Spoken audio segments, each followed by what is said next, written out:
Christmas అంటే Christian సోదరులకి ఒక సంవత్సరం పొడవును ఎదురు చూస్తే వచ్చే ఒక మధురానుభూతమైన పండగ. ఈ క్రిస్మస్ కోసం పేద బిక్కి సాయం కోసం చూసేవాళ్ళు కూడా కుక్కోళ్ళు.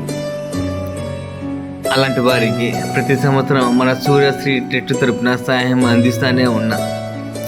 ఈ సంవత్సరం కూడా పేదవాడికి నిత్యావసర సరుకులు అందజేసి వారి కళ్ళల్లో ఆనందం నింపాలని ఒక నిర్ణయం తీసుకొని దాతలైనటువంటి రవి అంగుల గారు 10,000 రూపాయలు, మరో పేరు చెప్పడానికి ప్రవాస భారతీయుడు 10,000 రూపాయలు, లక్ష్మీ కిరణ్ గారు 3,000 రూపాయలు, రామ్ చావా గారు 1,000 రూపాయలు, ఇలా 24,000 రూపాయలు 10 మందికి ఒక్కొక్క కిట్టు 22,250 రూపాయలతోటి ఒక్కొక్క కిట్టు 10 మందికి అందజేయడం జరిగింది.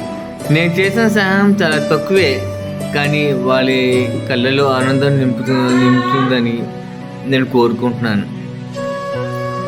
వారికి క్రిస్మస్ శుభాకాంక్షలు మరోసారి తెలుపుకుంటూ, మనకి ఇంత మంచి అవకాశం కల్పించిన దాతలందరికీ మనస్ఫూర్తిగా ధన్యవాదాలు. క్రిస్మస్ అంటే మన ఇంట్లోనే మనమే చేసుకొని పలావు, సేమియా పాయసము, ఇలా అన్ని కడుపు నిండా లాగిచ్చేసి బొబ్బమటం అంటే పండుకోవటం కాదు.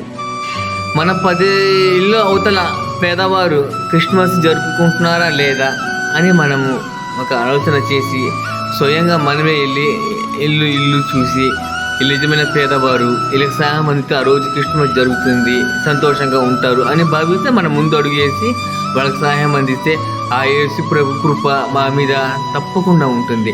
యేసు ప్రభు